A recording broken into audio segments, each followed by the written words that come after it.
Chers amis, nous aurons ce soir mardi la quatrième partie de notre trilogie, c'est-à-dire un numéro surnuméraire, qui n'est vraisemblablement pas encore l'épilogue. Non. Vous savez que quand on se lance sur la piste d'un gros morceau, parfois il faut plusieurs bouchées pour arriver à le mâcher et plusieurs séances pour arriver à le digérer. Et bien sûr, tout n'est pas dit, très loin de là. Très, très loin de là. Mais nous n'avons parlé que du contenu de la tradition, selon la tradition elle-même. L'angle historique est d'autant plus intéressant. En ce qui concerne toutes les religions, d'ailleurs, je crois que ce n'était pas un universitaire de prime abord qui s'est occupé du peuple élu. Vous savez comment le peuple juif fut inventé. Je vous ai déjà cité ce personnage, Shlomo Sand, qui nous explique que non, il n'y a jamais eu de peuple juif, il n'y a jamais eu d'exode, il n'y a jamais eu d'hébreux en Égypte, etc. Tout est bidon, tout est inventé. Et c'est une espèce de statu quo, une sorte de dichotomie qui fait que nous avons une réalité historique et une réalité religieuse, si j'ose dire.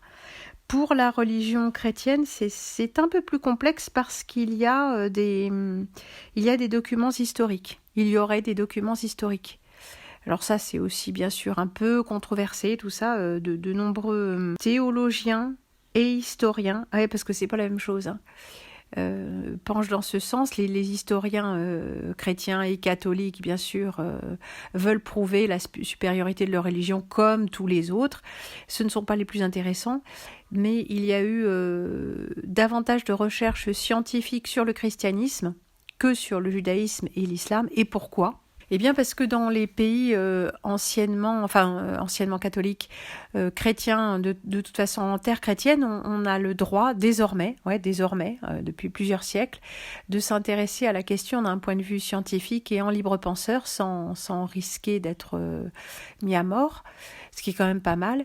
Et donc il y a une recherche historique qui est antérieure à la recherche historique sur le judaïsme et l'islam. Le judaïsme, ça intéresse surtout les juifs parce que c'est une religion mineure et élitiste et non pas prosélyte. Ça l'aurait été, mais ça ne l'est plus depuis très longtemps si ça l'a jamais été. En attendant, en ce qui concerne l'islam, on a bien compris le problème. Le problème est plus profond qu'il n'y paraît. Bien sûr, on ne peut pas critiquer la religion, parce qu'on a tous les défenseurs de la religion sur le dos, et c'est pas une petite affaire, puisqu'on a vu que dans les textes même, le mécréant doit être combattu par les armes. Oui, c'est un fait, c'est comme ça, voilà, c'est partout dans le Coran.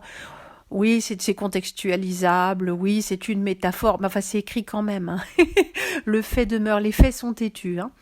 Et bon, quant à la religion du peuple élu, c'est beaucoup plus compliqué de mettre le nez dedans parce qu'il y a quand même beaucoup moins de spécialistes, beaucoup moins de gens qui parlent et qui lisent l'hébreu littéraire que de gens qui sont instruits à l'arabe, statistiquement, et que c'est une religion qui concerne un tout petit nombre de gens, qui n'est pas prosélyte et qui fait son chemin un petit peu comme ça, un peu en loose dé.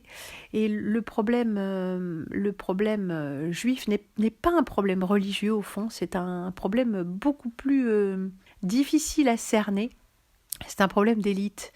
C'est un problème également d'ésotérisme, mais pas officiellement, bien sûr.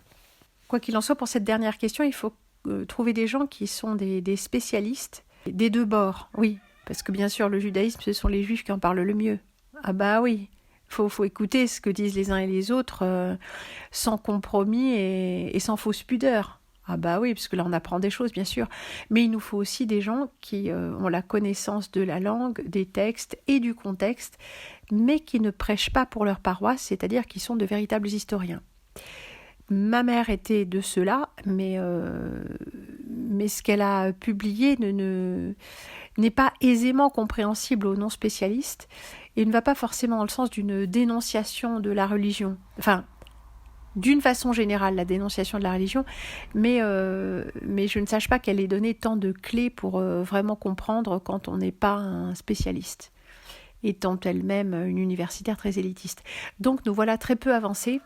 Mais sinon, que j'allais dire que en fait, c'est même pas notre problème parce comme on reconnaît un arbre à ses fruits et que l'on voit que des tenants d'une certaine religion, mais qui sont pas religieux, ouais, ça se complique déjà, tiennent déjà tous les postes clés, les postes de pouvoir, les postes importants dans tout ce qui est communication, information, divertissement, mais également médecine, haut fonctionnariat, choses comme ça. Enfin, on comprend bien où se situe le pouvoir, et que c'est pas une question de religion, c'est une question d'appartenance, et qu'il y a des castes comme ça qui sont surreprésentées. Il y a pas que celle-là, hein, bien sûr, il y en a d'autres. Mais toutes ces élites de l'argent, élites du pouvoir, finalement arrivent à composer les unes avec les autres. Et là, avec la question de la religion, de la soumission, on n'est pas du tout là-dedans. On n'est pas du tout dans une élite de pouvoir. Mais on est dans une non-élite qui va prendre le pouvoir par le nombre. Donc en fait, c'est jamais vraiment une question de religion, c'est une question de pouvoir, et c'est une question de prise de pouvoir sur l'esprit des gens, et plus encore sur leur comportement. Alors il est vrai que dans la religion ismaélite, comme dans la religion israélite, on a une espèce de totalitarisme du quotidien, avec des prières sans nombre, des petites formules rituelles à chaque mot, à chaque pas, à chaque phrase, à chaque expression, et aussi un nombre de pratiques rituelles du quotidien qui font qu'il n'est plus possible d'avoir un seul moment de temps de cerveau disponible pour autre chose que la pratique. C'est un peu l'idée. C'est le propre des sectes. La privation de sommeil, le bourrage de crâne incessant, le fait d'être tout le temps en train de penser à la religion de façon générale, la religion de la secte, hein, la religion qui a été adoptée, et aux personnages qui portent cette religion. En fait, on s'efface totalement, on cesse d'exister, on cesse d'avoir une individualité pour se mettre au service, pour être totalement soumis au gourou de la secte. Alors des sectes, il en existe des petites et des grandes, et des sectes même imbriquées les unes dans les autres. Une secte dans une secte, comme disait l'autre, une fraternité dans une fraternité.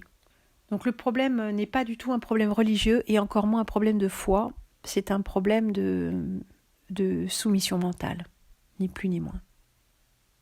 À ce soir donc, sur Odyssée, pour la 4e et dernière partie, en tout cas provisoirement, de notre série. Bon visionnage, bonne écoute, bon courage.